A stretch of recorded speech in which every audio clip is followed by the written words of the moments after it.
Thanks for watching TV3. This is the Perham Show, and my name's Dave Howie. We're at the Lakes 99.5 studios, and Dave Reitmeyer dropped by. Dave, thanks for being here on behalf of the Lions. Absolutely. I'm glad to be here. Wonderful. Well, we're going to be talking about a Lions event in just a moment.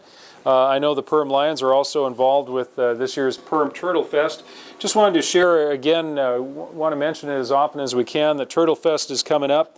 You can go to perham.com/turtlefest, get information, the schedule of events, but don't miss out. It's actually shopping in Perham through the month of June up to the 19th. We have some prizes there with the Perham Events Committee. Turtle races are again back on every Wednesday, and then during Turtle Fest they also have Friday races as well.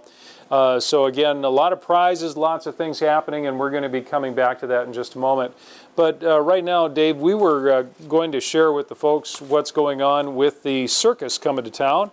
Perham Lions behind this year's circus. Absolutely. We're proud to announce that we're bringing Carson and Barnes Circus to town at the Pioneer Grounds, just north of the city on County Highway 8 on June 20th. Be two shows, one at 4:30 and one at 7:30. Should be fun for everyone. Tickets are available right now at Dean's Country Market, Credit Union, Seventh Heaven Assisted Living, Bremer Bank and Perham, and the Chamber of Commerce. So come on out and purchase your tickets beforehand. Otherwise, you can purchase them the day of the event. But we prefer to have them sold beforehand, sure. And they're cheaper that way too.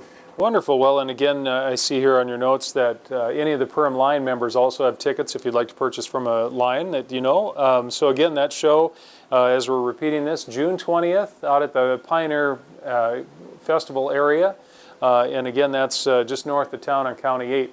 So looking forward to that. And a very exciting time. It says here BigTopShow.com has more information about the circus, but if you'd like to get involved with that, contact your Perham Lions or make a stop at those locations. Again, that is right after Turtle Fest, so if you're in town for Turtle Fest, stick around one extra day.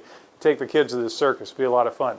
Dave, thanks for joining us on the show. Yeah, thanks for having me. Did we miss anything regarding Perham Lions that you'd like to share? I don't think so. I think that pretty much covers it for now. All right. Thank you again. Thanks. So there's the 20th. And again, getting back to some of our things that are happening with the Turtle Fest, that celebration will be happening the weekend prior to that. So again, there's Landmark Liquors and Shearers are sponsoring two $500 medallion hunts. It's always exciting, always fun. I love being here at the station during that time where people are coming in and trying to get clues, staying up on all that's happening and find those medallions. It's a lot of fun. So lots to do and see all summer long in Perham. The Turtle Fest weekend is a big one. The rodeo as part of that is probably one of the biggest new events, in addition to people sticking around Monday and coming out to the circus. But we have the rodeo to look forward to. All of the other activities and events, and if you go to perham.com/turtlefest, you can get all of that information as well. Thank you for watching today's show. This is the Perham Show on TV3. My name's Dave Howie. Again, thank you to Dave for being here. On behalf of the Perham Lions, thanks for watching. Welcome to the Perham Show here on TV3. Thank you so much for spending some time with us. Today, here in Perham on Main Street on the west end of town, we have the In Their Own Words Veterans Museum. And we're here in some of the corridors in the back of the museum and talking with Amanda Franks, the executive coordinator here, and appreciate your time. Yeah, thanks. Thanks for having me here with you. You bet. And here in the hallways, we're in a very special exhibit that you're just recently completed, taking a look at what happened on the home front during World War II. Do you want to share with us a few key points of the exhibit? Yeah, we got this exhibit from Moorhead History's Museum. To our right here, we have the Red Cross exhibit where they were talking about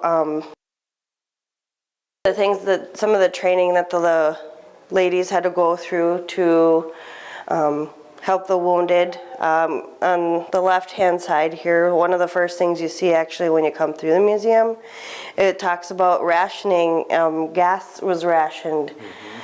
Sugar was rationed. We actually have one of our volunteers who said he remembers they saved sugar for birthday cakes. So when they had sugar. They waited until a birthday before they would use it. And then we go through and it talks about the scrap, what people had to do to save all their scraps, get everything towards the factories to be building and stuff. And we go through, and even gardening, the Fairmont Creamery in Moorhead, they also did powdered eggs to send over to the soldiers. So that's pretty much the gist of it. I mean, it goes into elaborate detail. There's a lot of terrific imaging here from that period. One of the things that jumped out at me was drive safe. My bumpers went to the scrap heap. So you know, the things that we did without here in America to support the war effort. And a lot of that is on display, and you get to experience some of that, things that you may have heard of or might be new to you. So I encourage you to come through the exhibit. This will be ongoing? Yes, yes, we'll have it here for quite some time. Wonderful. Well, again, one of the things that surprised me was they were encouraged to save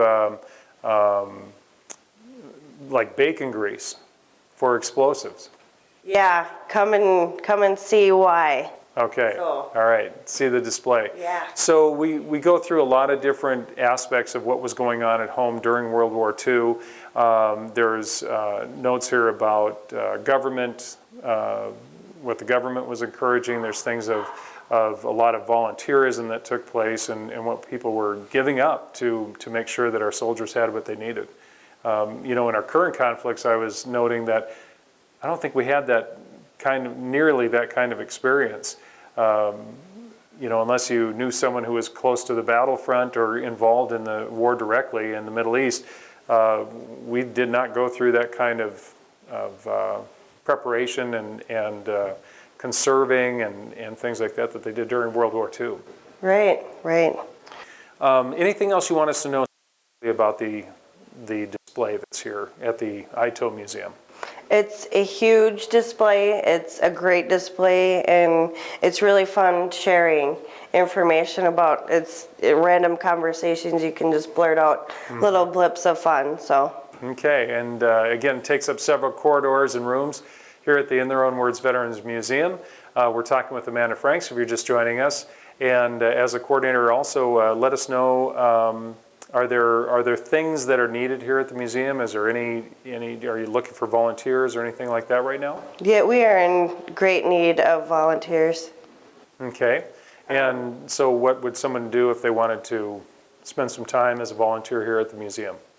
What would they do here, or what would they need to do to be a get in volunteer? touch with you. You could call anytime. I'm always here, so Okay. yeah. And what's the phone number here to the museum? 346-7678, area code 218. All right. And what's the address here for the ITO? 805 West Main. West Main. Okay. So 805 West Main. Stop by anytime. What kind of hours are you keeping this summer? We're 10 to 4, 10 to 4? Tuesday through Friday, and then Saturdays 9 to 1. All right. So there's a few things to know about the In Their Own Words Veterans Museum, and of course check out the new businesses that are now residents here as well in this facility. So again, it's the In Their Own Words Veterans Museum. Our focus today on the Perham Show here on TV3. Thank you for watching.